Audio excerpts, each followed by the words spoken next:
My goal is to help free as many people from the just over broke system. Now, I'm not saying you can't have a job, but what I'm saying is we have to get out of understanding being slaves to money. When you become the president and CEO of your own life and you understand money as your employee, it changes everything. It's that simple. And that's the flip that needs to happen with the middle class in America, or the middle class is moving down to the working poor.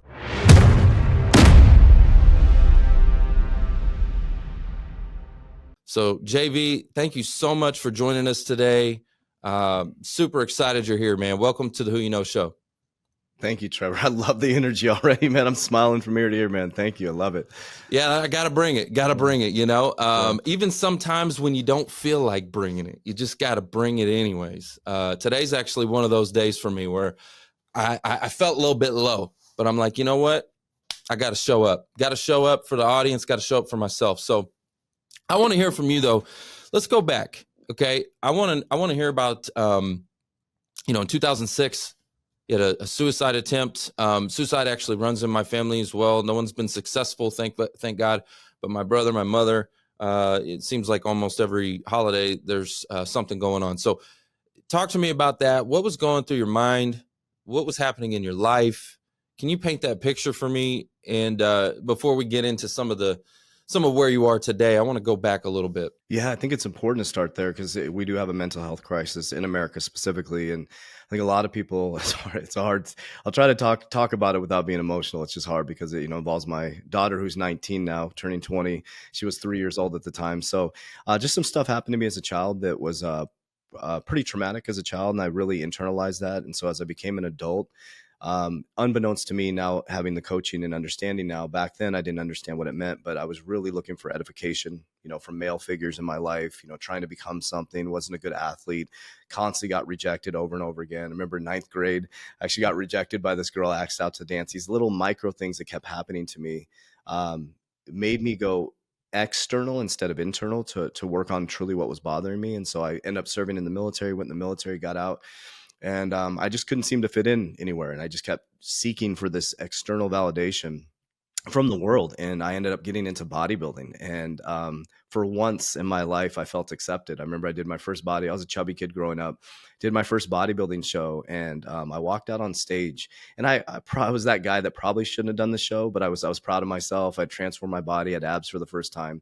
And I remember walking out on stage, Trevor, and it was like there was 300 people in the audience, and they were giving me I didn't know, it was kind of like the courtesy clap, but that edification from people, I was like, wow. And I just got these chills in my body. I still get the chills when I talk about it. And right away, I was addicted to bodybuilding. And the reason why was for the wrong reasons. And it was because, well, number one, it gave me control of my life because I knew that it was up to me. It was my hard work and dedication that was going to transform my body. So number one, it made me feel like I was in control of my life because the amount of cardio I did, the deprivation around food, the exercise, but I also was getting the external validation that I didn't know that I was looking for. And so I started continuing bodybuilding. I was very healthy at first, got out of the military, clean cut guy. Went drinking with my buddies, typical stuff like that. Really, really clean cut, great citizen, was in the military, served my country, got out of the military to pursue bodybuilding and acting. And again, in acting, I got rejected, casting call after casting call. So this rejection kept coming up. And I didn't realize, and this has nothing, me and my father are great. There's nothing, it had to do with me wanting edification from my father, the broken little boy. Like my dad did everything he could. It has nothing to do with my dad. It wasn't his fault. He was grinding, doing what he could to provide for our family. Parents are still married, great human being, but I wanted that edification. And so I was going through this process, started moving up in bodybuilding, became very addicted to bodybuilding. And so I started dabbling in steroids a little bit. I'm like, oh, it's performance enhancing. And then I got an injury on my leg, and the doctor prescribed me, it was around 2003, I got prescribed Vicodin. And I took the first pill, and I know exactly what underpass I was driving under on the freeway in Mesa, Arizona, and the feeling hit me. And it was like this euphoric, out of body, weird confidence. And then I went into a grocery store, and I was like, I had confidence. I was like, I felt different. And I was like, wow. So I forgot about the injury in my leg and the pain. I'm like, okay. So the next day I was like, well, I'll take it again while I train. And so I started taking it while I train. If anybody's ever experienced opiate addiction within their family, it starts out as, a functional thing. And then I started taking one pill. And back then it was an epidemic. They were just prescribing it. There was like these pain clinics and all that stuff. So it started out as a a controlled addiction, was taking it for the pain. And then it was very easy to access back then. So I started taking 1 pill, 2 pill, and then I started taking it to wake up, to go to sleep. And then I started taking it to feel normal. And then it went to 20 pills a day. And then somebody introduced me to, in 2006, which was the shift, they introduced me to a drug called Nubane, which is pretty popular in the bodybuilding space. And it's like a synthetic, it has the same addictive qualities as heroin. And I remember when the guy handed it to me on the black market, he was like, once you go with this, you're never going to turn back. But I was so addicted to the drugs that I took it. And from 2006 beginning, so I had my daughter was turning 3 at that moment. It was like, I had completely lost control of my life. I had a bodybuilding company, I had all this stuff going on. And in July 2006, I had about $60,000 in my bank account.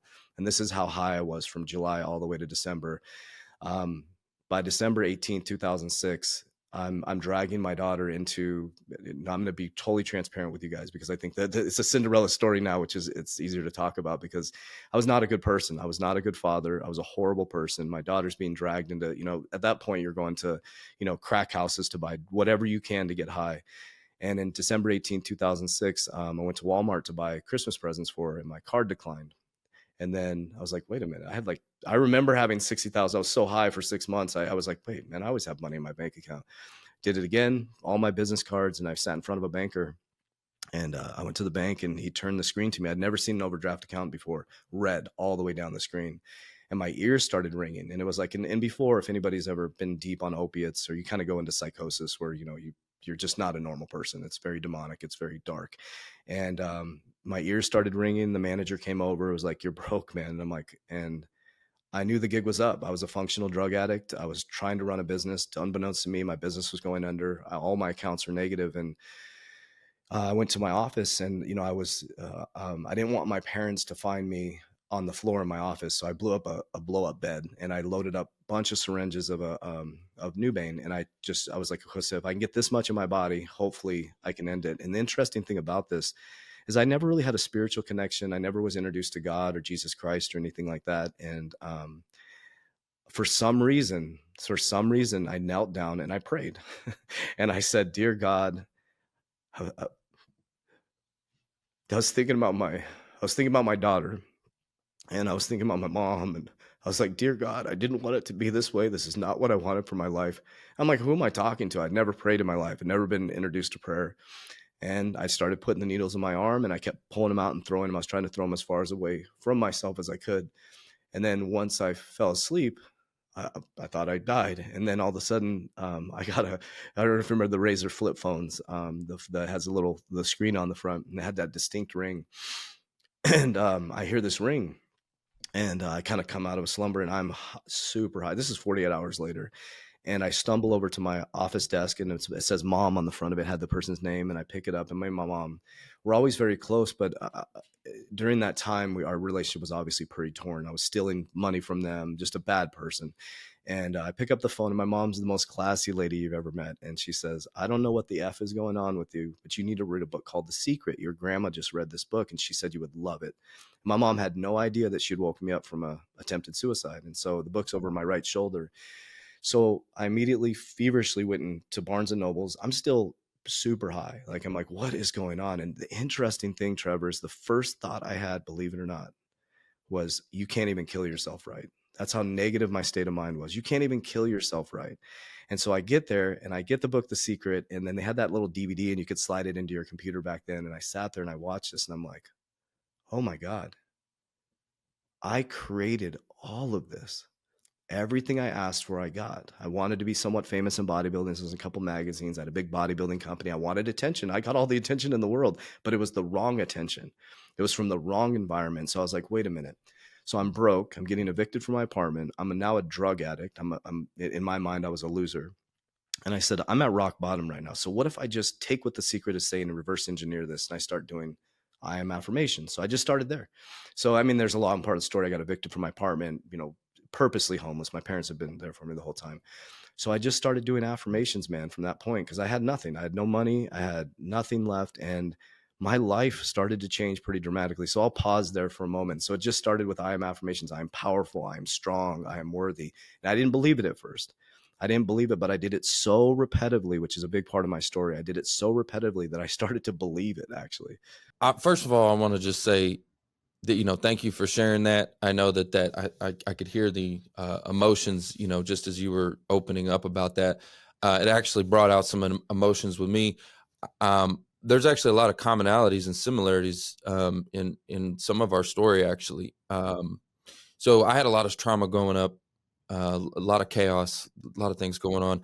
Um, my father wasn't when my parents split up. I went with my mom, and that's where a lot of the chaos was going on at. And my father was always there, but I didn't want him around because I wanted to do what I wanted to do, and I didn't want discipline. I didn't want structure. I didn't want any kind of like framework. I wanted to be able to do what I wanted. And at my mom's, I could do that. And so I was running the streets and got in a lot of trouble and was in and out of jail as a juvenile, and got into drugs, and was making a mess of my life. And I was actually forced by the court system to move with my father when I was 16, and that was a blessing in disguise. It was actually a really, really great thing. I always say it was my heavenly father sending me to see my earthly father, and so he helped to, kind of restructure some things, and but I think that I was seeking validation because I was such a screw up early on in my life, and everybody told me I was not going to be anything. So, where you were saying you were kind of like seeking validation from the world, with the bodybuilding and trying to, prove yourself. Same for me. And so, and as far as like the suicide stuff goes, again, that runs in my family, and I've always felt led to try to help. It's actually one of the reasons why I do what I do, because I see a lot of broken people. And so I want to inspire them. I want to lift them back up. I want to give them a hand up. I want to try to help people who are feeling hopeless, feeling worthless, feeling like there's no way out. And so I really appreciate you sharing that, because it really hits home for me. Let's talk about The Secret some more. I want to hear. You said you reverse engineered it, and it sounds like you were the one commonality in all of your situations, right? Like you kind of like, it sounds like to me that you finally started to take accountability. Like, hey, you know what? I brought all this to myself. Can you talk about accountability? Is that part of the book? Oh yeah, well, it's yeah, it's personal accountability in your own thoughts, right? In the beginning was the word was God, the word is good. It's a thought, right? It was a thought. We were thought in everything that we're experiencing. This microphone, this what we're on right now is all a thought, right? It's all creation. And so, you brought up the I love what you said about your earthly father and your heavenly father. Like I believe in God and Jesus Christ to the deepest level now. It's like I didn't know that was the path I was going to be on 17 years later, but if people would I'll start here and then I'll back into accountability and what it meant for me. The secret is if people really understood that God loves them no matter what. There is no separation. There is no, doesn't matter what religion you are, doesn't matter what walk of life you're coming from. If people would understand what God truly is, God is love, and God is embodied in all of us, and God loves you no matter where you are. And if we just look for edification from God versus our earthly fathers, then we would all be in great shape. And that's the whole path to awakening. And so that's where it started with me. So what I realized is the accountability was taking responsibility for my thoughts. So the first thing that I had to do was forgiveness. Like I had to look at the ecosystem that I grew up in and ask myself, am I going to continue to let the people that did the things they did to me control my life at 31 years old? Or am I going to release it? So forgiveness was the first step. It was saying, I need to forgive these people, but it was for me. That's how I had to get through it. I was like, this is for me. It's not for them. So I was able to forgive the people, places, and things that caused that insecurity within me and I adopted it as an experience that I needed to go through to be able to get to this point within my life, to survive this, to move forward. So I kind of created a new foundation. I said, you know what? I physically, mentally, and spiritually forgave them. And then I said, okay, then I had to forgive myself because I was a really bad father. I was stealing from people. I was not a good person.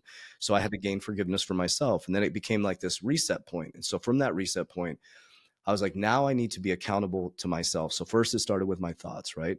I said, if God gives us the ability to think After those thoughts, we can walk and act, and then we can control our emotions. If I can control these three things, then I can master my world, right? Not saying I'm God, but I can master the abilities that God gave me. So I started to master my thoughts. Next was my actions, my accountability to my actions, and next was my emotions. Now, my life, the first, man, holy cow, up until about 14 years, up until about 3 years ago, it's like this wave of energy. It was like, I'm in the secret, I'm excited, everything's going good. And then it would just completely unravel. It was like these massive waves of energy. But what I realized is that there's a lot of unwiring from my subconscious mind that had to go on. Even though I forgave, even though I'm positive, just like you said, you're not feeling it today, right? And I think that's the issue with what we're experiencing and why people get pushed so far to suicide, because we see with social media right now is this perfection, right? We see the highlight reel. People don't see that I had a fucking massive breakdown yesterday, complete meltdown yesterday, crying, like broke down. I mean, we have, there's a lot of business stuff going on. We have a compliance thing I'm meeting with today, pretty intense. And I had a complete meltdown yesterday. And I talk about that stuff in my academy because I don't want people to think, oh, JV's winning and he's 17 years later from a suicide, man. There's still waves of energy every single day. So what I realize is within the wave of energy, I have a responsibility to control my thoughts. It's the only thing that I can truly control. The other thing that I control is my actions based on those thoughts. And I control my emotions based on the things that are happening outside of me. Because it doesn't mean like my thoughts and my actions is not here to manipulate other people. There's going to be other people within my paradigm, but I can control my emotions on the people within my paradigm, what they're causing. For example, if somebody comes to you and says, you're XYZ, or you're this, you're a bad employee, the question you ask yourself, is that true? If it's true, then you should respond. If it's not true, you should ask more questions, right? What we're doing is we're adopting this. And that happens with social now without you even doing anything. You see another guy or gal succeeding and you get this insecurity within yourself and you create this false reality, and then your thoughts. So my point behind it is I took massive responsibility for my thoughts, but I had to forgive the old self to be able to create a new paradigm. But knowing that our subconscious is so deep that as we go through things, so I'm going through life and then all of a sudden a trigger comes up, right? And then that emotion comes back, and then you just repeat the process. You say, where is that thought coming from? Okay. What can I do to remove that thought? And what can I do to move forward to get myself into a higher level of frequency? So it started with my thoughts, and then, I talk a lot about discipline and consistency in my academy. Motivation is fleeting. It's exciting. It's fun, but motivation, I mean, I get up super early to go to the gym every morning. I'm never motivated to go to the gym, man. Never, ever. It's discipline and consistency. So first, discipline and consistency with my thoughts. And then we'll maybe talk later about how I reverse engineer everything in my life now, from the end point of what I'm looking for, and then I backwards engineer everything down to my daily activities. So Well, can we talk a little bit about the emotional side for just a second? Like you were saying to change your emotions. So you were saying just yesterday you were going through kind of a breakdown and you were crying and stuff like that. Like, and we go through that. It's life. Life hits you sometimes. So in those moments, what do you recommend for someone to do? I mean, what did you do yesterday? How are you reframing your emotions, or do you just need to feel it and get through it? Or like, what's some good practices there? Because I know for myself, sometimes I know that it's like it's okay to feel human emotions. It's okay to like feel broken, but don't stay there. I don't want to pitch a tent and stay. I want to move forward as quickly as possible. I want to give myself even a timeline. Like, hey, 24 hours, and then tomorrow's a new day. For me, I like to. I know typically if I'm feeling really drained or my emotions are in a dump, I know I need rest. Something's wrong with my energy, like you said, frequency. And so I know I need sleep. And when I wake up, my mind is fresh. It's like I've started a new day and my mindset has actually flipped. So I'm not like depressed or anxious or stressed. It's like brand new. What are some things that you do and what do you recommend to help with that emotional state? yes, I love what you said. It's like, so people, if your car, it's this way I explain it to people, and then I'll take it to a biblical term, which is pretty cool, like what Moses did, right? So like basically, if you're driving I live in Mesa, Arizona. So if I'm driving down the road and my car starts to shake, we don't immediately blame the city of Mesa for the street. But as humans, we blame the outside. So if my car starts shaking, I immediately think, something internally is wrong with my car, right? So I'm going to take it to a mechanic to diagnose what is actually happening with the car. But as humans, what we do is when we start to get out of alignment and out of vibrational frequency and we start to feel low and emotional enough to start crying, what we do is we blame the outside world instead of looking internally. So like Moses said, he parted the Red Sea, right? Maybe, who knows, maybe he opened up their mind. They go out into the desert. They free the slaves. They're not slaves anymore. They go out into the desert. It's us. They're out in the desert and then they lose faith. And then what happens? God in the Bible sends snakes to bite them. And God gave us a sign. He said, take that snake, bronze it, put it on the cross, and face it. So you said a couple powerful things like, so there's a couple things. You can mask it and run from it, right? Or you can bronze it and face it. So what does that mean though? Is facing it might mean you, so for example, I smiled when you said sleep. Like the night before, I couldn't sleep. And so it was lack of sleep. I started to kind of get this twinge in my throat with allergies and stuff. So I wasn't feeling well. I didn't have enough sleep. Something triggered me in the morning with a business. Then this compliance thing came up and I was just overly tired, overly emotional. And then I started picking fights with people within my life because I wanted people to feel the way that I felt. Like I feel like shit. And I want all of you in my paradigm to feel like shit because I want you to jump in the pool with me. But what I do is I surround myself with people that call me on my shit. We call it origin training. So I have very powerful people around me say, hey, listen, JB, what's the origin of this? And I'm like, well, what do you mean? They're like, what's the origin? Put the snake on the cross and bronze it. What's the origin? You didn't sleep last night. You're tired, dude. Like that person triggered you on that conference call. Okay. So you're tired, you're triggered. The compliance thing, you're just making it a huge deal because you're tired and triggered. So what should we do? Like you said, I got a really good night's sleep last night. And there's no problem, right? And usually the things, 99% of the things, I don't know where they come up with these stats. I don't know how they figure this out, but 99% of the stuff we worry about doesn't even come true, right? Because it's all coming internally. And so to kind of like frame that in a physical sense, like what will we do? So if you're really spinning out of control, it's stopping for a moment and asking yourself, what is the origin of why I'm spinning out of control? And it may be something rightfully like maybe you feel anxiety about your relationship or you feel like something weird is going on. Take it, bronze the snake, and go talk to the person. Like stop and be like, hey, listen, what's up? Like I'm feeling this energy. Is something going on? Because you brought up frequency and energy. We recap that. It's like, because if you think about this, like our soul comes into this etherical body. Our nervous system is our spine, right? It's our nervous system. It's all these electrical systems that can be then short circuit, just like a computer, just like a car. And what we do is we go to opiates, we go to alcohol, we go to all these outside sources to mask the problem instead of bronzing the snake and putting it on the cross. Man, that's like, it's powerful, you know? Yeah, you're absolutely right. We do all kinds of things. I mean, we go to, you know, maybe not even drugs, but maybe you go to Instagram.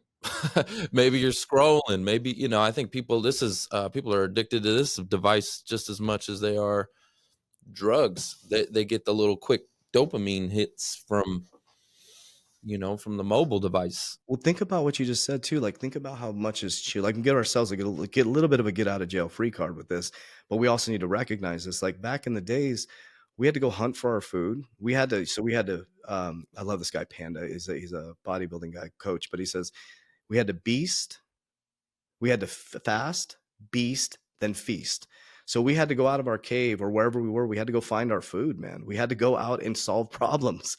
And then we'd have to beast out to solve those problems and then feed our family. Right now, all we have to do is wake up to an alarm, go to McDonald's and get our food, grab an energy drink for our energy. And like we're disconnecting ourselves from our nervous system over and over again. And everybody's like, there's a problem. There's no problem. Your system is broken. There is no problem. Now, I'm not saying clinically. I understand people need stuff clinically. So What I'm saying we're is, soft, is what you're like, saying. We're soft. we're super We're soft. super soft. No, no, Yeah, no, it's yeah, so true. Like yeah, I yeah. went to a Tony Robbins conference and he was going into the like the cycle of generational cycle, and he was saying that uh good times create weak people, right? And so we've been in, you know, like you said, we got Uber Eats and we got McDonald's, and like we just been living a really cush, right, kind of existence. Even if you're poor in America, like you're kind of like better off than a lot of other places. Like so we're good times in creating weak people, and then it goes into weak people create bad times, and then bad times create strong people, right? So when you go through adversity, it creates strength. When you go through, resilience creates strength, right? So uh, uh, bad times create strong people, and then it goes in a cycle again. So strong creates good, and it just So you that's really powerful. So like people always ask me, well, JV, well, how do you get yourself back to middle ground? So I create my own chaos within my life. So what I mean by that is it's controlled chaos. So I get into an ice bath every single day. Every single day. I do hit training every single day. I have a coach that takes me through a brutal workout. I'm also what's a generator in human. So my body has to move. Like I'm a warrior, man. I have to move. So ice bath every day. And the thing I love about the ice bath, there's people that say it works, people say this. For me, I never ever wanna get in that ice bath, and it's that mental battle. Ever do I wanna get in there. I have one. And Okay, so I built yeah, one out of a chest freezer, big chest yeah, yeah, freezer, yeah. and did all the stuff I had to do. And same here, man. Like anybody that does ice bath will tell you it never Mhm. gets better. You don't get used to, Ever. like, I mean, you always dread it. Like you're like, oh, Yeah, this is gonna suck, and it does for like yeah, 2 minutes, and then you're yeah. good. How long can you stay in the ice bath? Just curious. Ego-wise, I could probably do 6 minutes, but I just go based on how my body feels, honestly, but I usually do about 2 to 3 minutes. I just do it based the other day, I was in such a low frequency, it was like my body was just it was like 1 minute and I was good, I just do it based on what my body needs. Like, that's one thing that for me, it helps me control my ego because my ego actually got me in trouble when we went to Wim Hof's one of his weekend trainings in San Francisco, and it's a funny story, man. One of my buddies, Jeremy Mudick, we call him he runs Reconnect. He's an ice bath coach, breathing coach. We went to the Wim Hof thing, and I used to have a massive ego, man. And it's like it's been tamed quite a bit. And so I use my ego for the proper things, for for fighting for my family, things like that. But I've been able to tame it, and this is how it got tamed. We're getting ready for the Wim Hof training. He's like, you've been doing your ice baths, right? And I was building this actual facility next door. And so I was, in it. And I'm like, yeah, yeah, I've been doing my cold water. Yeah. He's like, are you sure, dude? Because we're doing it with Wim Hof. And I'm like, no, I got this, man. I got this. And I'm like, dude, I got it. I'm a warrior, man. So I didn't train at all. We get there and there's like 300 people in this huge auditorium. They have all these ice baths out there, and you get in at groups. And I got in, and my ego, I stayed in the ice bath because these people in training, they're in there, and I stayed in, and I literally started. It was so embarrassing, brother. I started shaking so hard, it was shaking the whole ice bath. There was a bunch of people in one big pool, right? And they had to drag me out, and I could not get my body to warm up, and it was all ego. I don't know how long we were in, to be honest with you, because I tried to stay with them. It wasn't even that long, to be honest with you. It was my ego, man, because I didn't prepare. So my ego thought I could do it. My ego, that's what's cool about ice bath, or I travel to Peru every single year, and there's things that I do that really test my will and my intentions of why I'm doing things. And that's something that's really important. I think we need that within our life now. You said it. We're soft as F, man. We are so soft. And it's like, and then, I have a 19-year-old daughter and an 8-year-old son, and I'm training my son to be a warrior, man. This kid is like, I 2 things. Number 1 is I don't ever want my son to ever want edification from me. He knows who his father is. We just had this conversation a week ago. He knows who his father is. It's God.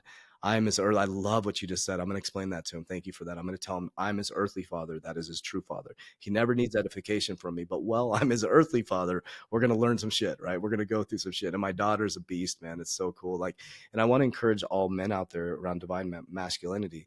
My daughter has trouble finding the right guy because she compares guys to me. She's like, she compares every guy she goes out with or dates, and she hasn't had a boyfriend yet. She's like, Dad, I compare all. I court my daughter on a monthly basis. I take her on a daddy daughter date. I court her. I teach her how she be treated. How to stand for on her own 2 feet. Not this. Not this. I'm just gonna say it. Not this weird. I don't need you. Independent thing. It's like it's a mutual divine feminine, divine masculine, right? We need each other, right? And teaching her how to be somewhat independent, when she is independent, and also how to rely on a divine masculine man. I She agree needs with that. that. I agree with that. Let So me tell you something. So, we some of this some of this stuff you hear going on out there where it's like, I don't need no man or this, that, and the other, and blah, blah, blah. It's like, no, we were created for each other. We are incomplete. I will be first to admit I'm incomplete right now. I'm actually single right now. I'm incomplete. Okay. Now I want to be the best version I can be of me, right? But I'm incomplete. I'm not complete until I find my partner. Like that's just the way I truly believe. I need, we were created, God created Adam and saw that he was incomplete. Like, and so hence poof, here comes Eve, right? So anyway, like, we do need each other, and that masculine and that feminine energy, they balance each other out, and we're meant to support each other and help each other grow and all that kind of stuff. And so I just think that there's this culture right now of divisiveness on every front. They're trying to destroy the family unit, and so they've got men and women kind of like going at each other. I see these other podcasts. I actually had to literally cut them off. It was taking over my news feed. Literally, it was taking over my news feed. Was Fresh and Fit podcast, and it's this really, really misogynistic guy, and he brings on like OnlyFans girls and prostitutes and things like that to basically demean them and make them, like, I don't know, like, to validate his points. And anyways, it's just men and women going back and forth. And basically I looked at it like, man, you know what, this is clickbait.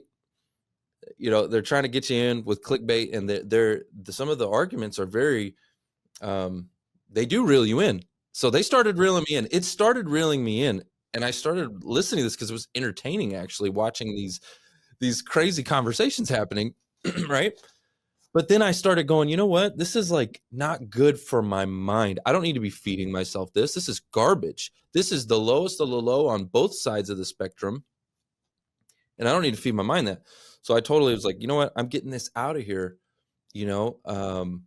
But anyway, it's just kind of interesting because I see that a lot in our society right now, that the family unit's under attack. That's where the devil, well, where does the devil attack? The family, to break apart the church, right? And the church is, what is religion? Religion is a relationship where two or more are gathered. It's church. It's simple. It's not, it doesn't mean you have to go to, and I'm not bashing any religion. You don't have to go to a building where if two brothers are together, two sisters, or a group of people are here talking, we're talking about our Father God.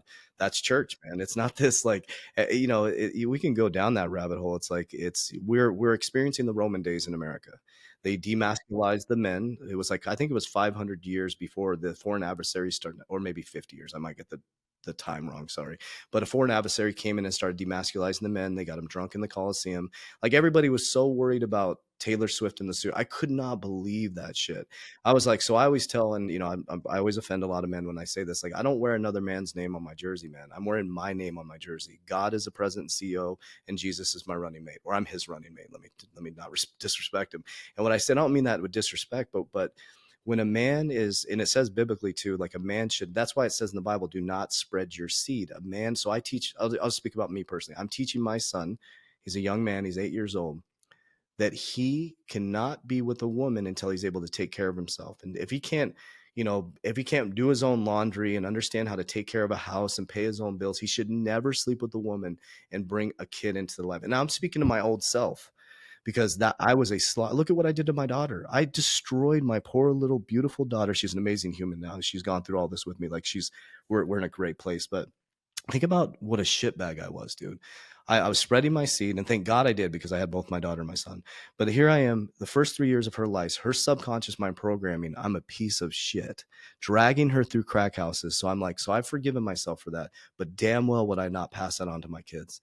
I will not pass that on to my kids or my son. And, I'm teaching my son, like, biblically at a very spiritual level, that, he is a man and he's here to protect and provide. And at 8 years old, right? His mom are not together, but I make sure that she has food, shelter, and everything she needs, because I want my son to see that no matter, even though we're not together, that she is provided for, because that's the example. And that's what, that I know what show you're talking about, man. And I think we're talking about the same show, where there was one episode where this dude was like, you should sleep with as many women as possible to try it out before you get married or something like. And I was like, Oh what yeah. are you Yeah. He was telling talking me, about, son? in order, basically he was saying something about men need to have at least 50 body count to even know. Anyway, it's garbage. This Do you shows, know this show's what he's garbage. teaching people? Like you're basically, like, energetically, every dude, every woman you sleep with, energetically, you're transferring DNA back and forth. So the trauma, especially women that are listening to this, like, that's how I taught I didn't teach her the bird and bees. I taught her DNA transfer. I was like, every guy you sleep with, you're transferring that DNA, that energy, that timeline, those genetics, all those things. I don't know if it be genetics, if that's the right word, but that's an energy transfer, man.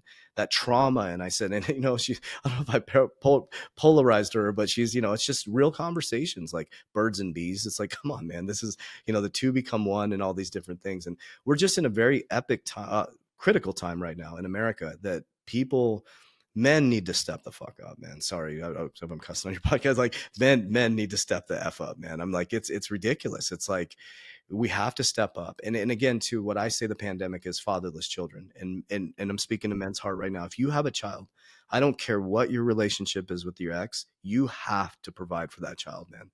You should be doing everything in your power to make sure that that mother can, she's working 2 jobs and you're out at the clubs. That's a problem. If you have a child with her, I will face to face, soul to soul, eye to eye, talk to a man about this. Cause I'm like, if your ex, even though you hate her and she even if she cheated on you, it doesn't matter, dude. Like, you have a child with her. You should be providing safety and security as much as you can. If she's blocking you, do it through the court system. Drop off a freaking check at her door. Like, I'm very serious about that because that's the pandemic, man. Fathers not taking care of their sons and daughters, man. Yeah, it's too much of it. Absolutely too much of it. And, there's a lot of, too much divorce as well, so, this is a pretty deep conversation. I didn't know we were going to go this direction, but I love that. Like this, my podcast is very fluid. I like to just have a real conversation instead of a scripted, formulated thing. But I do want to dive into a couple things that you've done. You've transformed. Obviously, you're in a much better place than you were. And you have this thing called the 3T Warrior Academy.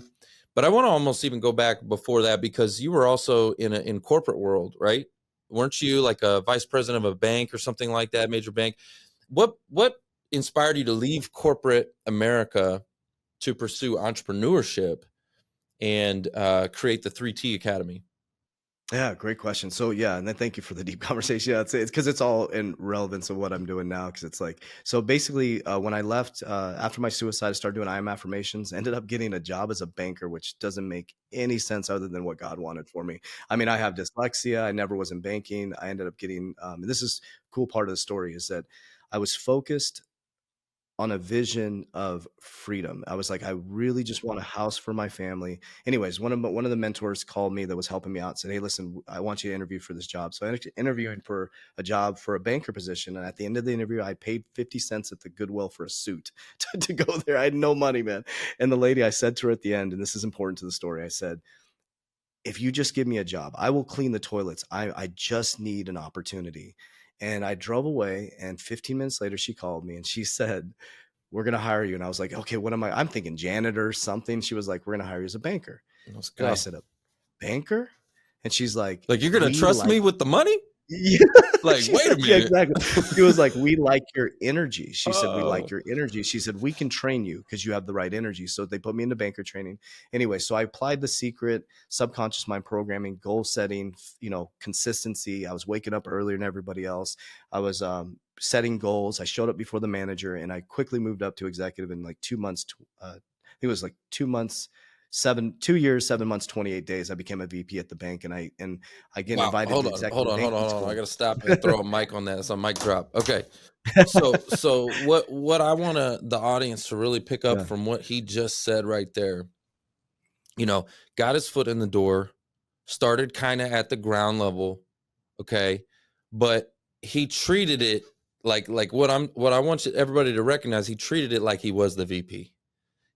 He was treating it like he was the CEO of this bank. You know what I mean? Like, and putting everything into it, regardless of whether you're sweeping the floor or cleaning the toilets.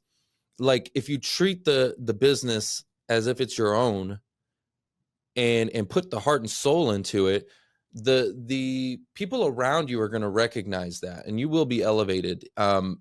And so that's exactly what happened to you. And I just love that you shared that story, because I think there's a huge lesson in that. I think back on my own journey when I was in the auto industry, had I worked like that, like I owned the place, and treated it better, right? The grass isn't always greener on the other side. The grass is greener where you water it. Okay. Yes, yes. And so I love that Um, you said that. I think that's yeah. amazing. But go ahead, tell me more about the story. Yeah. So that was I just realized that the only thing I had, I didn't have more education than these people. I didn't have more talent than these people. What I did have was the ability to control my thoughts and my actions. So like I said, like I'm not this is people can confirm these stories. Like I would sweep the floors, I'd make sure the branch was clean. I was sitting in the parking lot waiting for the manager. And he started to make me his top banker. And there was this like spot that you wanted right by the teller line, right? So I'm like, I want that spot. So what I would do is I would watch the behaviors of other people. For example, I noticed in March Madness, all the bankers would be looking under their desk. And I'm like, what's going on? They're all watching their freaking phones, watching March Madness. So I'm like, let's go. So every single opportunity I had, I would go stand up at the teller line and talk to every customer. I also reverse engineered that as well. I started helping every customer, not just the high value customers. I started helping my old self. So I would take the person whose bank account was overdrafted and sit them down and say, hey, what can we do to help you? So I started teaching them financial discipline, things like that. So anyway, so I moved up to VP. I got invited to CBA Executive Banking School, which is one of the most prestigious banking schools. So I end up, this is where the spiritual awakening happened. So now I'm in this paradigm where the Cinderella story, right? I got the 535i BMW, the big 15,000 square foot lot by a golf course, the casita, the big house, SUV, all this stuff, making $250,000 a year. And I'm just as broke as I was when I was making 30,000 a year because I just kept getting more stuff because again, edification. I'm like, I'm trying to get the stuff because my dad's now, look how proud you're a banker now. Good job. And then I get to CBA Executive Banking School and we fly to Greenville, South Carolina, and we took over the campus Furman University every single summer. Bankers from all over the world, right? And I noticed something really interesting. And this isn't all of them, so I'm not putting a blanket on it, but there were so many of them were like, we're away from our families. We're all had families and kids, and we're all adults. There's like people who are anywhere from 35 to 60 years old. I mean, you can become a CFO, CEO after this.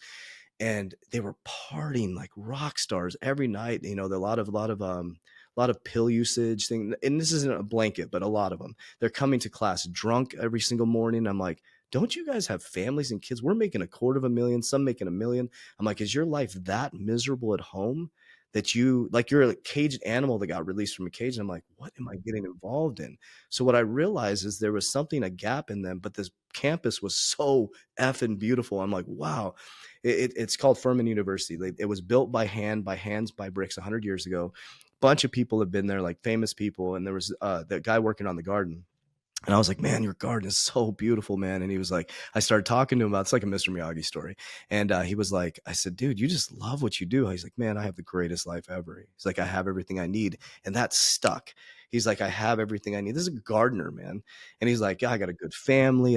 He goes, look at my flowers, dude. Like, it is so beautiful. So and then this is a liberal arts college. There was a Buddhist temple there, and you could climb up. You couldn't go inside of it, but I would sit there, and I was sitting there one day, and all of a sudden I got this sick feeling in my stomach, and it was like, I don't know where the voice came from. It's like, you have to leave banking. And I'm like, who the hell was that?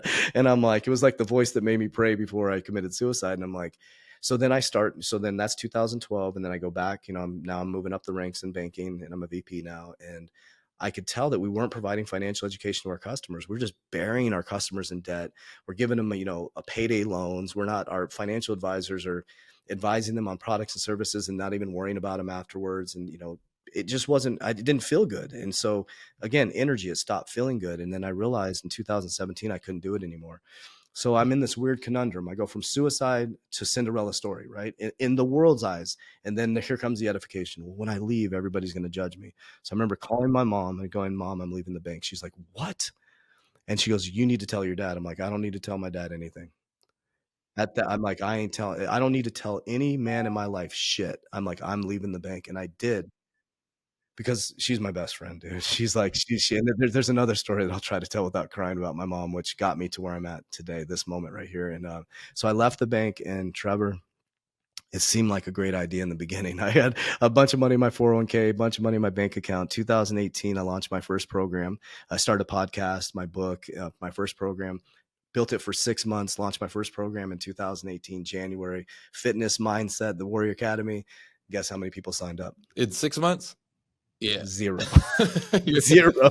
Zero. And then I launched it again halfway through the year. Zero. I launched again in 2000, back into 2018, zero. And so then I got an investor to come on board and we built our facility here. Wait, And hold on, hold on. yeah, Let's stop there. Hold yeah. on. Time out. So you had zero, you had a bunch of goose eggs. Pop, pop, Bunch pop. of goose Bunch of eggs. goose Yeah. eggs. Okay. Yep. And you got an investor involved? Hold Yes. up. And guess what they said? That's a good We sale like, right there. You're a good salesperson. What we like your energy? energy. Ah, okay. They believed in me. They They believed believed in in me. And you. they believed in me and the idea. They Dang. just thought I was in the wrong vehicle. That's And so good, man. That's basically, good. That's a yeah, great lesson in that. Huge they lesson in that. believed in me. So they gave me I wanted 150K. They gave me 50K, which started this facility, which is our headquarters. Now we have this huge headquarters now. And so I started this facility and I went all in, man. And now there's a lot of mistakes that I made though. I was running in the business. I wasn't running the business. So I was in the business and then I started getting into cryptocurrency. So now I'm in the same position. I'm in the business. I have cryptocurrency. I'm vertical in the business. So I'm trading time for money again. I'm broke. I'm literally, I don't make any more money if I don't trade more time. And then I actually went through Alex Hormozy's gym launch program. Now he's just blowing up now. So I went through his gym launch program and I got to meet him personally. And this is before he was starting to explode then. I paid 16K for his program. Best program ever, man. I don't think he owns it anymore. I think he sold it. And what it taught me is I was running my businesses completely incorrectly. I was trading time for money and I was hiring salespeople. So I flipped the model. So I became the head of the company and brought on trainers. And then from that point on, everything started to rapidly change, right? Income started rolling in, our academy started to blow up. Then freaking COVID hits, dude. I'm getting divorced at this time. COVID hits and they shut our freaking business down, dude. So here I am, like I'm at this point, I have no money left, zero money left. So I have to move back in with my parents in 2019 into 2020. So here, think about this, man. My pop's looking at me. I told you so, man. You shouldn't have left the bank. You had 401k, you had all this stuff. And this is where it changed for me, Trevor. We had this argument. And my mom even said, this is when you became a man. We had this argument in his house, and I respect my dad 100%. This is nothing against my dad. He's just being a father, man. He loves me. That's the only thing. We had this argument right in front of oh man, I'm trying to cry. We had this argument right in front of my kids, man. I was like, my kids saw it. I was like, fuck. I was like, and I respect him. So I bit my tongue, grabbed my kids. I walked out of the house and I was like, man, I have to come back. And thank you to them. Very thankful because they gave us a place to live. I take my mom on a walk that night, and my mom, beautiful lady, dude, she had beautiful blue eyes. And I looked her in the eyes. We're halfway around the street, and I just stopped her. I said, Mom, I can't open my eyes and say this. I was like, our life will never fucking be the same after this moment. She's like, looked me in the eyes and said, I believe you. That's all I needed. She's like, I believe you. And in that moment, I drew a line in the sand. And I became more committed to the pain of change and staying the same. And I realized that I had to completely rewire my brain. So I devoted my life to rewiring my brain, all the understanding of how does money work? How does this system operate? Who is God? Who is Jesus Christ? And I devoted my life to it while I was broke on their couch. And then I started to put that on TikTok and I started expressing exactly what I was doing. 100% authenticity. People were making fun of me so bad. They're like, this dude's on his couch telling us what he's doing. And I said, please just watch. I promise you guys, I'm going to build a 7-figure ecosystem. Then I'm going to build an 8-figure ecosystem. You can either, I always say, it's a freight train of success. You can get on and go for the ride of your life or get ran over by it. But you're going to get on the train at some point. Because it wasn't about, Trevor, it was not about edification anymore. It was about my Father God, his belief in me and following the principles of Jesus Christ. And that's all I started doing. So we went from broke on the parents' couch in 2020 to now where we're at 2024, 3T Warrior Academy, over 8,000 warriors worldwide. We have 9 companies within the we call it an ecosystem. We don't like calling them corporations within the ecosystem. And now I'm financially free, spiritually free, mentally free. And this is what I do. I do podcasts now. I travel around the world. But I don't say that to brag. I tell the whole story so someone can see themselves in my story. It's possible and how it's possible. 1000%. Hold on. I'm going to stop there because also the timeline of that. Okay. So here we are, 2024. This was 2020, right? In a short amount of time, right? Like you've done some massive things in a short amount of time, right? And so it is possible.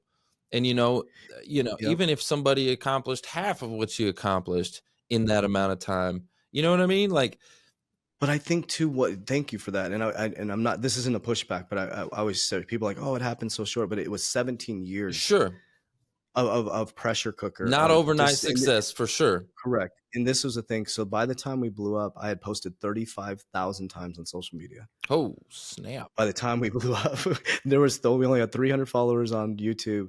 We had like 20 followers on TikTok. We had 300 on Instagram, and now total we have 2.2 million, and we get 500,000 views a day. So And we now was it TikTok that really took off for you TikTok, first? TikTok took off, and so the timing of yep, that. So you had already been, putting in the reps. Okay, you've been nonstop. putting in the reps, but then all of a sudden, what did you just get on TikTok, or was Yeah, it? my daughter, man, my daughter, Raven, she's a beautiful soul. She's like, so imagine my poor daughter, right?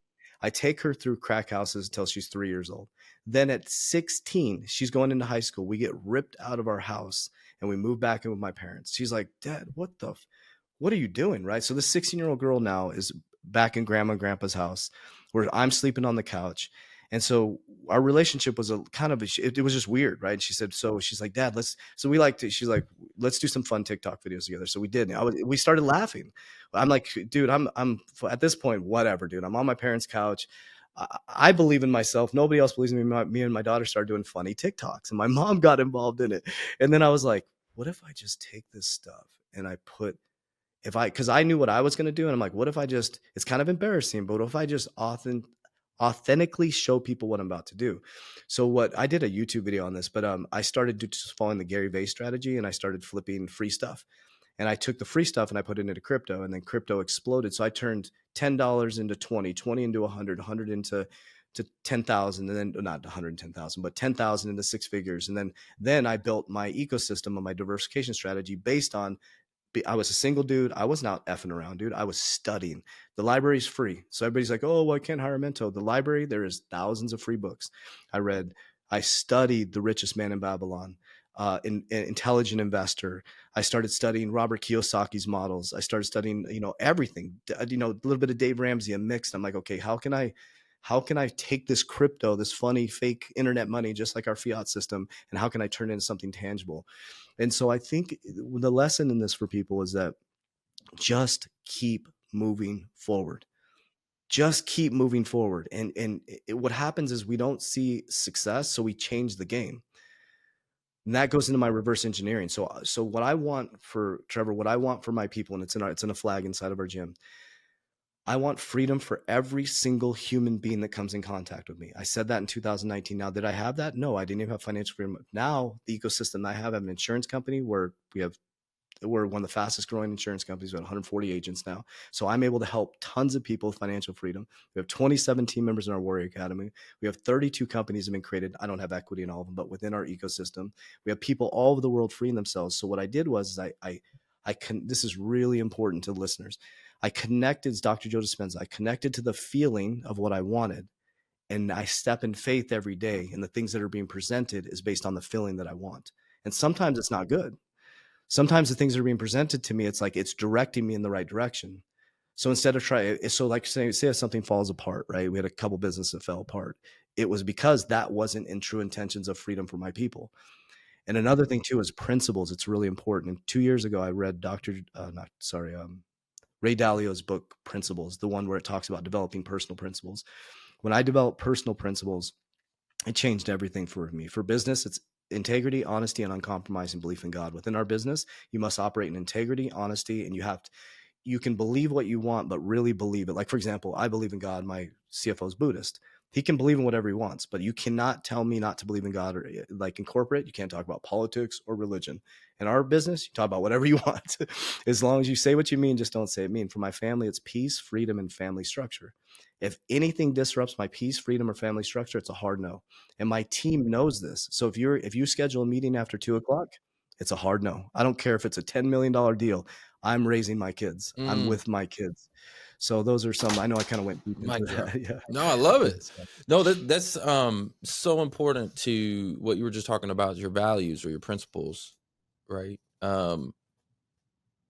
Faith, equality, service, and community are mine. Faith, equality, service, and community. Man, that's really, really good. I love how, you said just by getting online with your daughter and playing around, it started It started that way. It started as just, you two just having fun together, right? And then your TikTok blew up from there, right? So how important was social media to your growth and your expansion and where you're at today? It is the number one thing. So we have a whole team. We have a social media team. We post 17 times a day across all platforms. All platforms. It is the most important. It's the new wave of business, man. You have to, like, if you're a business owner listening to this, if you we call it future proofing your business, whether it's so systems, processes, structure, social. You're not going to beat somebody who's not on social unless you have an established plumbing company or an AC company. But even those that are getting on social, so TikTok, and it's not even just TikTok, it's getting your content out there and not being afraid. Like, I put 17 pieces of content out a day. I don't care if you see my face. I don't care if you're annoyed. You can hit unfollow. Like, you can hit unfollow, and the people that are annoyed by you will never be your customers. People who are annoyed by you and your friends and family, they can hit unfollow. They'll never be your customers. And the people who complain the most are doing the least, and the people who are most scarce are the most broke. Wow. That's what we realized. Do you get any kind of trolls and haters over there on the TikTok? It's intense, man. Intense. But It's that probably that, fuels the growth, actually. Those trolls and that hate, all of the comments, yeah. it's like the algorithms love that stuff, man. It does. It gets nasty, and that was part of my little bit. Just, I'm gonna be brutally authentic right now. That was a little bit part of my breakdown yesterday, man. It was like, there's a group, but here's what my wise counsel, right? Called my partner, and she's like, "Listen, JB," she's like, "Every single time we're about to effing explode, you get attacked. It's every time. It's every time, Trevor. We go to the next level, which we're about to go. It's here. The explosion's here. Like, we're it's like these 12-month, like, it's every time. There's, like, there'll be groups of people when you start to blow up on these social media platforms that band together to try to take you out. So what my lesson in this is, you have to ask yourself this question. My partner always says to me, she's like, "Is it true?" The answer is no. She goes, "Say or I go, She goes, "Then let it go." She says, "Then let it go." And she goes, "I understand that it still hurts to have people running your name through the mud," but she's like, "Let it go." So I love Joe Rogan's model. He says and I need to do more of this, being honest. I fall in and out of it. He post and he ghost, right? He posts and he ghosts, right? He's just there to do his thing. And so I fall in and out of that, I'll be honest, because I actually enjoy, like, my feed is comics, funny videos. That's what my feed is, comics. It's like all entertainment. I love to laugh, man. Me and my daughter love to have fun. And so we watch TikTok, but it's like, people, they'll come at you. And, like, I've had, it's weird shit, man, weird stuff. Well, But social media is a double-edged sword, like Mhm. like you said, you need it. It's a requirement for business these days. Like, if you don't have it in your business, um, and I wish it wasn't that way, man. I honestly, as much as I enjoy, like, I really enjoy these conversations, the podcasting and all of that. But man, outside of this long form content, I wish I didn't have to do all the short form content and all the other stuff that's required of business these days. I really, really wish I didn't have to do that, even though I teach it and even though I show people, because it's a requirement. You have to, but I wish I didn't have to. can I say something about it? What's important about this, and why this is really important? If you're truly doing what you love, so why I love doing what I do is because everything I post is what I'm already doing. So it doesn't feel like, so I don't enjoy making a TikTok and doing all this stuff. I enjoy the content that I'm talking about. I don't like the uploading and all that stuff. I have a team that does a lot of stuff, but like, if you guys watch my stuff, I do all my own content. Like, we have this massive team now and stuff, but I still just pick up a phone and on my TikTok and on my if you look at my Instagram, I just film on my phone. There's no fancy edits. We don't do anything fancy. There's no fanciness to it, and we're exploding on Instagram, and I think that's where people get caught up, because they see, like, the Alex Hermosis who are spending, and he's kind of going back to, like, everybody's going back to the original authenticity, because he admits it. He spends like $70,000 a month on social, right, on producing and things like that. I may got the number wrong, but Yeah, it's my over point behind polished, it, right? Like you can yeah, get, yeah. and then, like you said, some of those just super raw videos that, the camera's shaky, it's on your cell phone. It's not like, some of those, It's the way, because what is everybody craving right now, Trevor? Authenticity. People don't trust the government. People are, they're polarizing left. People just don't. They just want authenticity. That's what's becoming polarizing. I think that's why people either love me or they hate me, because they think the authenticity is fake, and what they need to ask themselves is, what is it in me that they don't like in themselves? Because you can peel back the curtain on me. I've told people I'm a drug addict. I told all the people this stuff on video. I've said the crazy shit I did. It's going to come up someday because we're blowing up, with all the followers. Someone's going to find the crazy shit I did. Yeah. I've already owned it. Well, and that's the So thing. So, I heard this from Heather Monahan. I'm not sure if you know who she is, but she talked about the way to claim your shame is to shine a light on it, right? Shine a light on it, and that way you own the narrative. The enemy doesn't own and control the narrative anymore because you shined light on it. You're like, hey, it's kind of like if you ever remember Eminem, 8 Mile, where he's got that rap yes. battle, Yeah. and he basically he Tore goes him over, apart. he talks crap about himself. He And it's like, what's left? yeah, he's like, Yep. yeah, so what? I grew up in a trailer park and with my mom and this, that, and the other. And he's basically shining a light on his shame. And then he throws the guy the mic and he says, tell him something else they don't know about me. Like tell him something. Love it. And the guy's like, Love it. stumped. Like, I got Yep. nothing. You said it Yep. all. So to claim your shame, which is what you're doing. Yeah. Right. Yep. Yeah. Because I mean, there's I have a great spiritual coach, and he said something. I just love God and love Jesus Christ. I don't prescribe to a religion, but I love all religions. I love all people, and like they call that hippy dippy, but I love God and love Jesus Christ. I love the story, whatever you call it, allegory, whatever it is. I love Jesus. So we're sitting out in the forest. We go out and spend a lot of time in nature.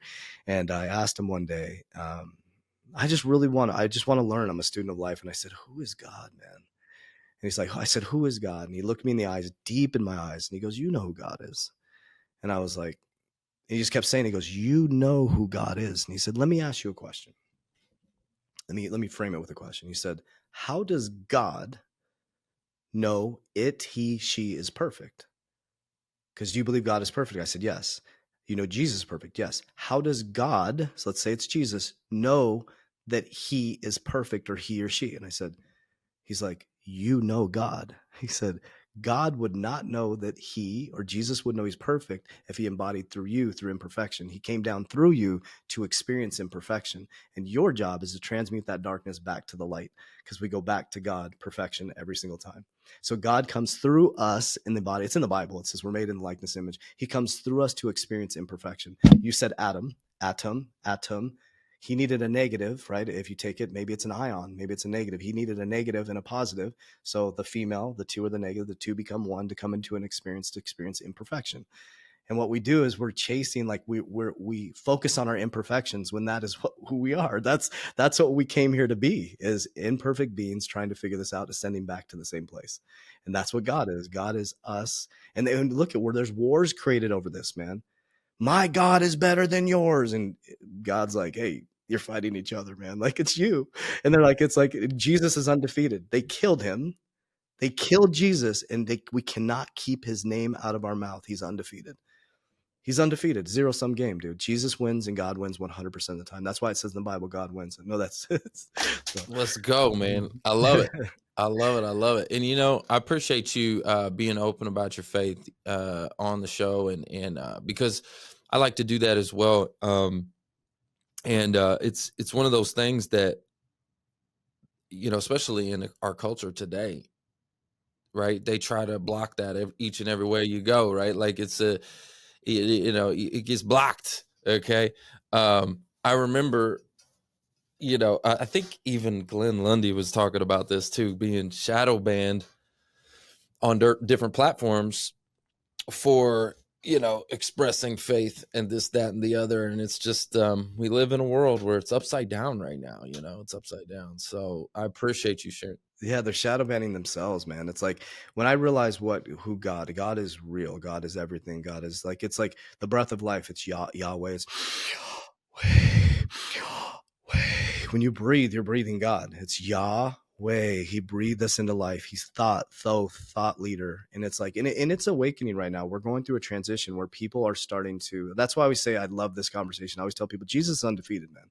I believe, so this is why I believe in Jesus Christ, many different ways. But if I went to every adult, 8 billion adults, 8 billion people in the world, I believe this would happen. If I went to every adult and said, have you heard of not do you believe in him? Have you heard of Jesus? I guarantee every adult would say yes. Why do you think that is? Because they know him. He's here. He's in your heart. Like, he's not. My great grandma was waiting for him to come out of the sky on a horse. My grandma was waiting for him to come out of the sky on a horse. My mom was waiting for him. And I'm like, yo, he's in my heart. Like, you can walk and talk and act like Jesus. 3 things: love God with all your heart, love humanity as you love God, treat others as you want to be treated, pull the log out of your eye before the straw out of your eye. You're good. And be around cool ass people and be a good person and use what God created to expand consciousness and not repeat it. Man, Simple. let's It's not that go. difficult. It's not that difficult. Let's go. And you're so right when you said that too about like, yeah, you've heard of him. Everybody's heard of him, right? Everybody, because he's in us, and whether you acknowledge it or not, right? Whether you claim to believe or you know what I mean. But everybody's heard, right? Yeah. And why? Like, think about that. Why is everybody? But even like, Yeah, hold on real quick. Even in like some of the darkest places of the world, they talk about, you know, some of the most remote places in the world, they have crazy stories about, you know, knowing Jesus. You know what I'm talking about? Like, where it's not like you know what I'm talking about. You've heard some of those stories. Everybody knows, and also too, like, I always ask people, why do you believe what you believe? Like, a lot of people don't realize his name is not Jesus, it's Yeshua. They changed his name to Jesus. J didn't even exist in the Bible when the Bible was written. And so that's important. Like, what I always ask people. So I go deep into this stuff because when people attack me on my belief system because I don't believe in a religion, and so I ask them when they attack me, this is what I say to them. I say, I love you, first of all. Number 2 is, why do you believe what you believe? And what they say to me, well, my pastor told me that. Well, why does your pastor believe what they believe? I'm actually reading the book and I'm taking the practical application and applying it to my life, right? Jesus said, cast your nets to the right of the boat. Okay. They were fishing on the left side. We have the left hemisphere of the brain, the right hemisphere of the brain. The right hemisphere of the brain is feminine. It's light, love, positivity, creation, brings things into life. The left hemisphere of the brain is carnal. It's anxiety, it's stress, it's porn, it's excessive video game playing, it's carnal. They were in their carnal mind on the wrong side of the boat. He simply says, cast your nets to the right. They caught 153 fish. 1 + 5 + 3 is 9. That's the number of God in the Bible, which is the highest level of consciousness. Jesus says, walk out on the water. Jesus is standing on the water. Jesus had ascended to the highest level of consciousness, heaven, heave up. He died at 33. You have 33 vertebrae within your body. I can go deep into this. And so what they're explaining though, and so in the Bible, okay, so where was Jesus found? You have the north, and he was found in the east, right? The 3 wise men were looking for Jesus. They lost the star. They tell us astrology is evil, but they lost the star. So they go look in the still water. They see themselves, and they see the North Star. Jesus said, take no thought, go to the singular eye. This is a pineal gland. What do they work to do is calcify our pineal gland. And when you talk about this stuff, it's hippy dippy, right? Your pineal gland only activates in darkness. So when you're quiet in your closet, your thoughts, just like I thought right when I woke up from my suicide that I couldn't kill myself correctly, that's why my life was chaotic. Because when I closed my eyes, my pineal gland thought that I was a loser. So I reframed the thoughts when I closed my eyes. When I opened my eyes, my reality changed. That's what got me from my parents' couch to financial freedom. Because while I'm sitting on their couch, when I close my eyes in meditation, I saw myself in the house that I live in now. I saw myself traveling the world to Peru. And now I'm doing that because when I open my eyes, the physicality is the reflection of you. And so Moses went up and to the right. He saw God. Well, people argue with me. He saw God's back. He comes back down with tablets, right? Jacob saw God face to face. He called it pineal. He fell asleep on the rock, the sacrum. That's the bottom of your spine. He opened up his eyes in his dream and he saw a ladder going up and down the spine. There was a light and God was going up and down the ladder. Jesus was trying to teach us that we are made in the likeness and image. And if you just chill out, take a deep breath, stop picking sides, and get your shit together and become disciplined and consistent for a long enough period of time, you can all become ascended masters. I believe that's what he was teaching. That's my opinion. Man, I got to tell you, you know, just having this conversation with you, first of all, I really enjoy it because I think there's a lot of lessons to learn. And one of the biggest lessons I'm learning right now is how I need to get myself deeper into the word. Mm. Like, that's what I'm learning right now. Just talking with you, I feel like, wow, you know what? I need to dive deeper. Okay. I need Yeah. to dive deeper Yeah. myself. Right. Cause you've Yeah. obviously, And I'm not some theologian. What I've done is I've taken what I do is I take when people judge. This is what I do when people judge me the way I talk about God and Jesus and consciousness. I think Bible is the greatest book ever written. It's the story of humanity. It's not a history book. It's not a fairy tale. It's the greatest book ever written.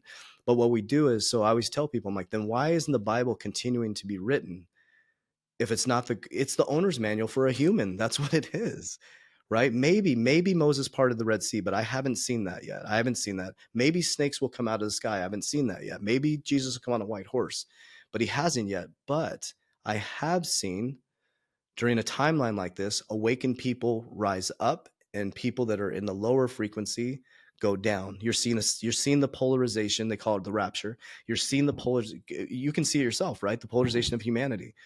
There's like this left and this polarizing right, and it's like everybody's picking sides and it's polarizing us. That is the rapture. It's a separation of consciousness, and everybody's looking outside themselves, and Jesus is like, yo, I'm right here. I'm right here. I'm here with you, JV, in the crack house, and I'm waiting for you. I'm the prodigal son. I'm waiting for you to come back. And why did I pray right before I committed suicide? I had never been taught how to pray ever. Why? I've been asking myself that for 17 years. Why did I pray to God when I'd never, I was born Catholic. We went to church on Easter, funerals, and Christmas. And I thought Christmas was Santa Claus and Easter was the Easter Bunny. man, And it's like, and that's you wrong. know, That's wrong. First you- of all, let's talk about that. I don't care for the holidays, man. Like I don't care for the Easter Bunny. I don't care for Santa Claus. I don't care for all that stuff. It's so commercialized. It's actually takes away from the true meaning of these holidays. And I think it's like, the enemy trying to just distract people, especially with children. You're trying to treat, Easter, trying to teach them about what that means, the resurrection. And, all of a sudden we got Easter bunny and eggs and this and that. And it's like all of these things, but the true meaning of what it's all about. And let's make yeah. it playful and fun. And we got So you to, so brought the up kids something. can enjoy it. No, Yeah. no. Like, how about let's bring it back to what it really is. Resurrection. Well, like, think about it. It's the resurrection, right? Wouldn't that be a specific time? So why is it in March this year? It keeps moving. Is it in March this year? Yeah, it's in March this No year. way, for Nobody's real? talking. Yeah, it's in March No, this year, dude. for real. Yeah, 100%. I think it's on. Look it up. It's like I think it's in March this year, and I'm like, wake up, humanity! Wait a Like, minute. and here's why it's in March, and I'm gonna probably upset some people. It's because the story of the Bible is the story of the cosmos, the story of the sun, the earth, the moon, and they tell us astrology is evil, but it's because it's the representation of where the moon and the cosmos are at during that time, during March. That's the resurrection. Yeah, it says Like, it's March not. 31st. Yes. If wake up, people. Like, his name is not Jesus either. If Jesus was walking around, if Yeshua was walking around, you went Jesus, he wouldn't even know who you're talking about. They used to say gods in the Bible. They removed the S from God because they wanted you to believe that you were not made in the likeness and image. It's not saying we are, like, when people walk around like, oh my God, like that's, you want to watch out for that. But if you believe you're made in the likeness and image of God, and you can, like, think about this. We're the only living organism that pays bills. Doesn't make any sense. Well, yeah, Dude. that We're the only. sucks. Yeah. But why though? Because we have a carnal mind, and the devil realized that he can control us through our carnal mind, and he made a system where if you have more money than me, you're more powerful than me, right? And so we created. Sorry about that. We created this emotional. It's all, once you realize, like, I became the richest man in the world, in my opinion, because I have everything I need. So when I go to Peru every single year. That Go ahead, sir. statement, you said that earlier in the episode. You talked about that. I have everything Yep. I need. You said you met Yep. that That gardener guy. Yep. or something Yep. like that, Yep. right? And it Yep. reminded me of actually my father, my earthly father, because he is Mhm. so content He's also a business owner, but he did never Yeah. like do the whole scaling thing. Like he just, Yeah. he made enough to live and to be Mhm. comfortable and to be content. And he has this peace over him Yes. that I Yes. always wanted. I've always really, Mhm. really, really wanted that peace to be content. But I'm in this like growth mindset and hustle mindset and da Mm. da da. I gotta Mm. have more and more. I gotta grow, grow, grow, grow, grow. So there's Yeah. you're not when you're Yep. in that mindset, it's hard to be also be content. Mm. Like a content mindset and a growth Yeah. mindset, it's almost contradictory. Yeah. Can you speak to that? Yeah, I can go deep to that because I broke free from that. It's like, I love how Alex Hormozy says it. So, like, he's like, "You don't need to have a freaking crazy morning routine to be successful," right? I do have a crazy morning routine, but my point behind this is you look at Joe Rogan, Coach JV, Russell Brand, Tucker Carlson. I'm trying to think of people who are just blowing up. Andrew Tate. I'm just thinking of people who are going viral. They are going viral because they are who the F they say they are. That's the key. That's contentment. When you are who you say you are, and I'm not saying people aren't saying that, but when you're trying to grind and grab onto something, you're grabbing onto something that may not be yours. When you grind and figure out who you are, it all comes to you. You go from going after life to pulling life to you. So now I'm just pulling life to me. So what I do is I show up every single day on my path. So this goes in my reverse engineering. So if I say I'm going to build a $10 million company, I reverse engineer it back into the daily activities that I need to do to get to the 10 million. It's that simple. And so every single day I write down those things, but they have to be in alignment with my principles and who I truly am and my authenticity. Every single day I write down long term, midterm, short term. The short term bleeds into the long term. I do my I am affirmations, I do my ice bath, I do my HIIT training, and then I let everything else play itself out. That's why biblically he says, if I feed the birds, why wouldn't I feed you? We don't believe it because we have a conscious How mind. much more But valuable are you than they? Talking about the birds, like I feed them. They don't. right. He says they don't work and they don't store in the barns, so they don't work or Mhm. save, Yep. and I feed them Yep. anyways. How much more 100%. valuable are you Yep. than the birds? Yeah, And now but it what doesn't mean but we sit here uh, and worry all the time. We're worried yeah. about the future. We're worried about, oh, this, that, and the other. And it's like, to your point, none of that's in your control anyways. Well, yeah, yeah. Well, the key is what you just said. We worry about our future, that you're a manifestation expert. If you're worried about it, guess what you're going to get? But if you know, you move from faith to knowing. Knowing is saying, I know for a fact that we will have $1 billion ecosystem. That's done. It's finished. It's done. Now, people, when I say that, well, you're spiritual, you can't be spiritual and rich, that's a complete lie. And the thing they bring up in the Bible is they say, a camel can go through the, and I love this stuff. The camel can go through an eye of a needle, but a rich man, JV, can't go through the eye of a needle. Have you ever seen a camel go through the eye of a needle? Okay, let's explain that. So if you go a little bit deeper and understand why do you believe what you believe, what it means is the camels used to carry burdens on the back for the people. There was a bridge, I think it was a bridge called the Eye of the Needle. The camel would kneel down on its knees, like in prayer, and they would remove the burden from the camel's back and it would go under the eye of the needle. It wasn't a needle. So the rich man must know if his intentions are just money and yachts and houses, that's a burden on his back. Your dad removed the burden off of his back. He has everything he needs. So now he's the richest man in the world. Then you can go through the eye of the needle. Well, how do you do that? You kneel down in faith and you pray to God and you pray as if it's already been given. God does not like beggars. Please, everybody listen. God does not want you to beg, doesn't need you to go and tithe at a church and be like, oh, please, pastor, whatever your name is, please get me my car. He's like, go get a job, dude. Faith without works is foolish. Like what you say is, so what I say is I put it on Twitter every day. Thank you, God. And people get so mad when I do this. I pray on Twitter every day. It's my own documentation of my own life, so my grandkids can see it. They archive all our tweets. That's the only reason I use these social media platforms. So I say, dear God, thank you so much for the abundance. I've already thanked him for the $1 billion. It's already done. Now I just have to show up every day. That's good. That's when you go from grinding to being faithful in the things that you're doing. Doesn't mean you're not grinding. I still grind, just but it's more of life is coming to me. But it doesn't mean it's sunshine and rainbows. I had a breakdown yesterday. And so I think that's like Alex Hormozy. He is doing what he loves so he can work 19 hours a day. Joe Rogan can work 24 hours a day. The dude's smoking weed and freaking drinking and meeting the coolest people in the world. You got Russell Brand who's meditating, hitting ice baths. Like and I'm just posting shit that I'd be doing anyways. And then, like, for example, like people say grind culture. I like, in exactly 3 months from today, I'll be in Peru. I literally leave. People like, you can't leave and go on vacation. I leave for 2 weeks twice a year, and I go to Peru and I shut everything off. I don't communicate with anybody for 2 weeks. I sit in the garden in Peru for 2 weeks. Every single year I do it. And my businesses run better. Well, I like Because what you were because there's saying no. about, taking the burden off. Okay. And and really what that is, like you were saying, is gratitude also, that you have everything that you need, right? And even if you feel like you don't, for those, like, a big part of my audience is actually people that are going through career transitions. Okay. Yep. And so they're out of income. A lot of them are out of income, right? And so they can feel like from a place of lack, you know what I mean? And especially the longer the job search takes, the bank account's going, negative, right? It's going backwards.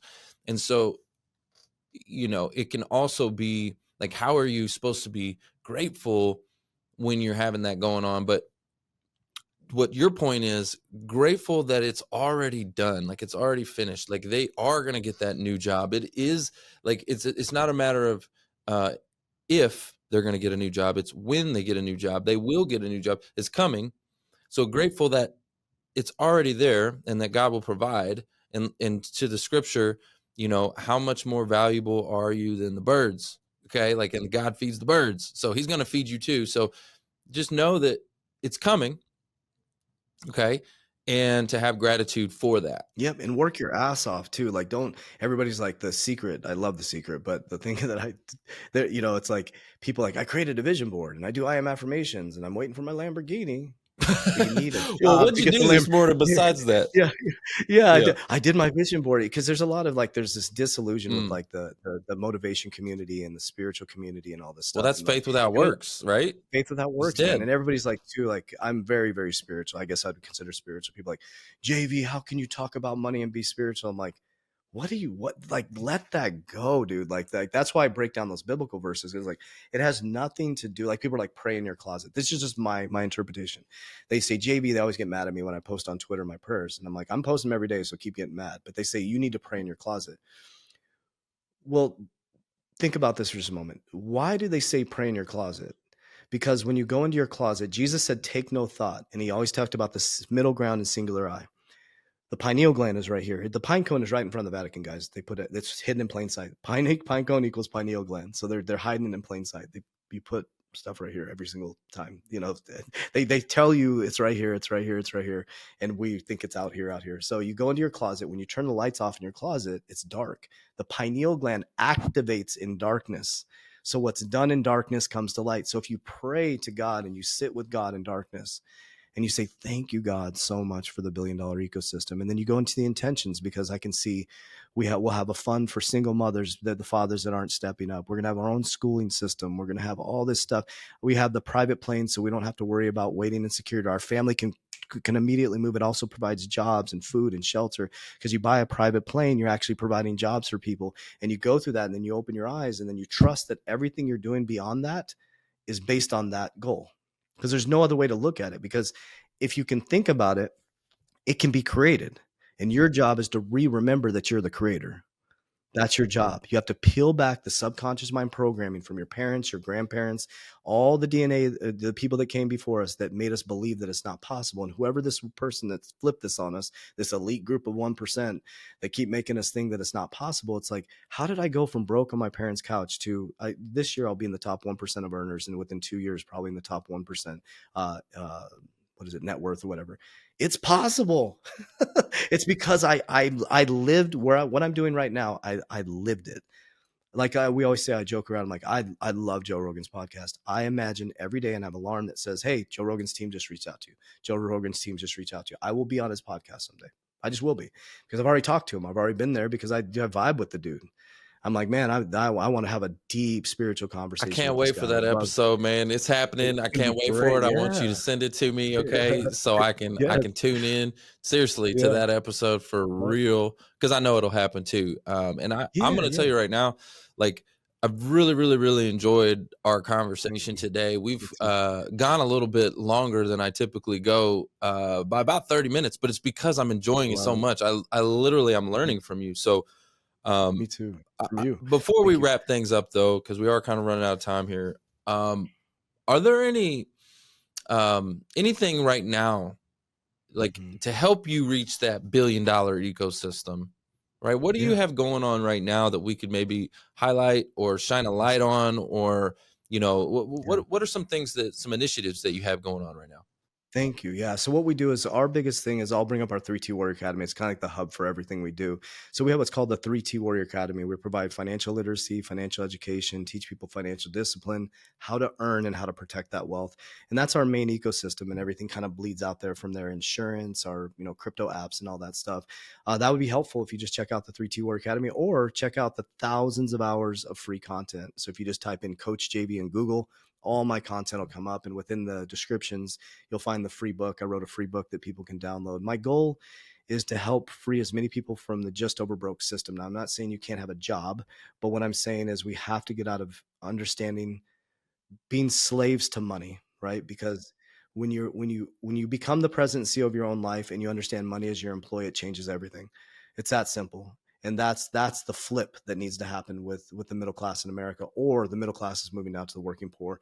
So that's what we do. We provide, and I do a lot of spiritual talks too. It's just me, like, I don't know, dude. I don't know. I don't know anything, which just made me the smartest man in the world. And I also have everything I need, which made me the richest man in the world. And I got some really powerful coaches that I'm working with that they don't teach me shit. They just ask me powerful questions, Trevor, that just blow my mind. And so I talk a lot about that inside my academy, because a lot of stuff I probably can't put on social, because they come ripping down my doors, whoever they are, but so Right. You get deplatformed, right? So, yeah, well, whatever that's that means. okay. You know what? Whatever. Yep, yep. Because guess I'm what? still gonna be smiling. You'll have everything you need, right? You still have everything you need. So, man, again, this has been an awesome conversation. I really, really enjoyed it. I do want to also let the audience know, where's the best place for them to connect with you. Would that be, um, let's say, would it be TikTok? Is that the best place I for would them to I would find? say Instagram 100%. Yeah, Instagram. TikTok is we get it's crazy. Like, we get thousands of messages a day on TikTok. Instagram, we're constantly monitoring those messages. So Instagram is the best way, Coach JB. It's more controlled on Instagram, and so it's Mm. easier messaging system too. So Yeah, I agree. TikTok doesn't have a very good it's system not. over there, So, okay, cool. So, guys, make sure you go follow him on Instagram, and let's do this. I would like for you to tell him what was your biggest takeaway. Okay, send him a message and say, what's your biggest takeaway? Because there was a ton in this. Like, I'm gonna have to go back and re-listen to this episode, because there are so many golden nuggets. Like, there's a bunch. So I would like to know from you, what are your biggest golden nuggets? Send it to him in a DM. I would highly appreciate appreciate that. And JV, you also have a podcast of yourself, right? You have your own podcast, Yep. Yeah, the Coach JV the podcast. Coach JV podcast. Y'all go check him out. Okay, go check him out. I'm sure he's got amazing content over there too. Is it interview style, or is it It's solo style, or? just solo. I'm gonna get into the interview spot because I'm meeting awesome people like you, and I want to interview you guys. So I'm like, I just realized the power of this, because like the last couple interviews I've done, because this is new to me. But they're just 3 to 10 minute me just venting and motivating. That's it. Okay. So you So go check yeah, out his podcast too, right? Go check out his podcast too. Who knows? You may see my face over there one day. So, but JB, this has been awesome. Again, I really, really appreciate you. I would like to have you back on again at some point, right? Because again, this has been one of those episodes where I just feel like there's not enough time. Like, I could continue talking to you forever. So, but hang tight one moment. Guys, that's the show. It's all about who you know. Bye.